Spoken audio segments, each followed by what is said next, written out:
Bawal gitu.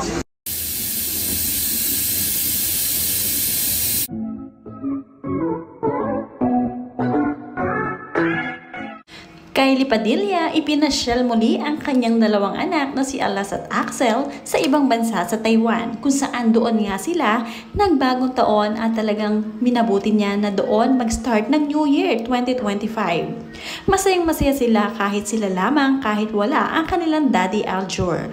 Panoorin at kung hindi pa nakasubscribe, don't forget to click subscribe and hit the notification bell to keep you updated.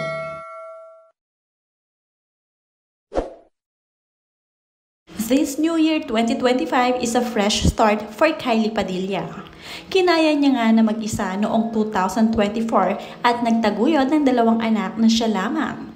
Ngayon ay mas magiging strong pa. Ipinapakita rin ng kanyang dalawang anak kung gaano siya kamahal ng mga ito. Kaya naman mas lumalakas ang loob ni Kylie at mas nadadagdagan pa nga ang kanyang project dahil sa pagpupursiging magtrabaho para sa kanyang mahal na anak.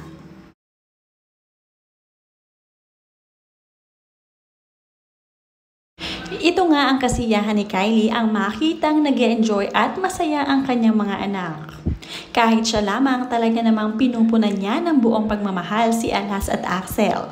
Ipinapakita niya at inilalaan niya ang mga free time niya sa dalawang anak. Kahit na mahirap mag-travel bilang nag-iisa lamang siyang magulang, ni Alas at Axel tuwing mag-a-abroad sila ay okay na okay lamang ito.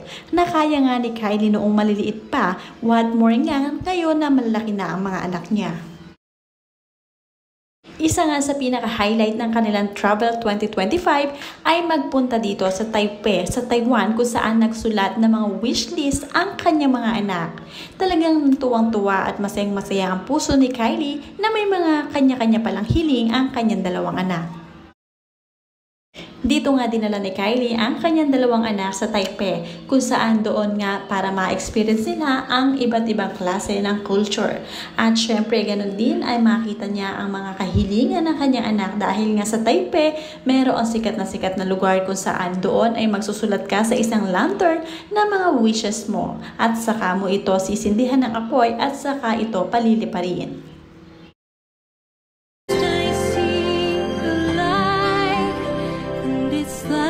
Malalaki na talaga ang mga anak ni Kylie Padilla at Aljur Abrenica. Makita lamang ni Kylie na masaya ang kanyang dalawang anak ay masaya na rin siya. At nakita rin ni Kylie kung ano ang mga wishes ng mga ito dahil may kanya-kanya na rin pala itong mga hiling sa buhay. At nagdrawing pa nga ang bunsong anak na si Axel ng isang tao na parang lilipad na parang isang superhero. Ito nga ang mga naging kaganapan sa buhay ni Kylie ngayong New Year 2025. New Year, new beginnings for all of them. Mas magiging strong pa ngayong bagong taon habang lumalaki ang kanyang mga anak.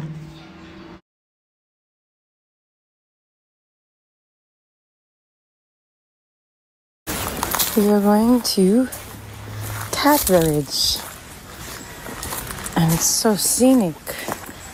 On the way there, beautiful.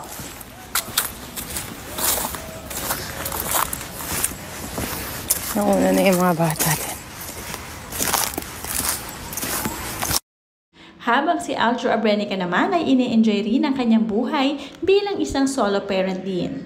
Paminsan-minsan nga ay hinihiram din niya si Alas at Axel dito kay Kylie Padilla at okay naman ang kanilang parenting style. Ngayon nga ay palaging kabanding ni Aljur ang kanyang pamilya, ang kanyang kapatid at syempre ang kanyang girlfriend na si AJ Raval. Nasa ibang bansa din ang mga ito at nag-e-enjoy. Naiintindihan naman ni AJ Raval ang sitwasyon ng kanyang nobyo na si Aljur Abrenica. Oh, wow! Uy! Ano, blue? Pinagay mo ba lahat? Ay, pakita mo yung mga kulay yan. Uy! May kulay. Oh! Ay, Blue ngayon kuya. blue na siya, oh. Blue, green. Di ba dapat yata nilalagay sa kahoy? Hindi, ganun talaga. Budbud lang talaga siya. Medyo matagal din yan. Ano, may kulay blue pa, oh. Kulay green. Para tayo nakakita ng ano, yung yun. Oh my God. Ay, sige, yung kulay. Nagiging ano. Rogy Bib. Green ng sinita ko. Yan ang blue green. Meron pa to, Leo. Sana dinamihan na natin kuya. Meron pa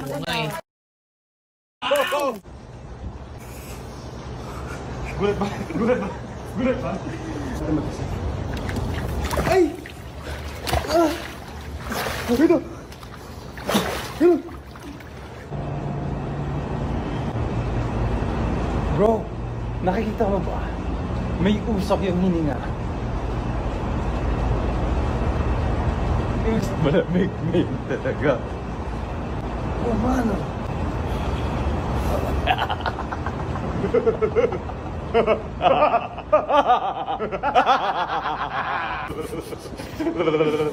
Kapag iniisip mo yung katawan mo nilalamig talaga eh. Pero, Solid naman, no? solid naman. Tsaka pag nagsasalita ka, ba't ka nanginginig? Pag di ka nagsalita, tayo, hindi ka manginginig. So, pinapatigil mo lang ako. Oh, bro! Pero mo, mas mabilis yung oras kung tahimik tayo.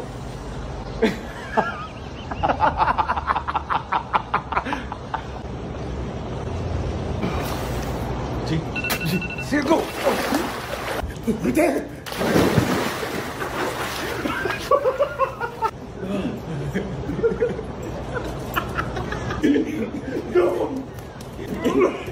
Kapag kinukuha naman ni Aljur Abrenica ang kanyang dalawang anak na si Axel at Alas kay Kylie Padilla, madalas ay dinadala niya ito sa dagat.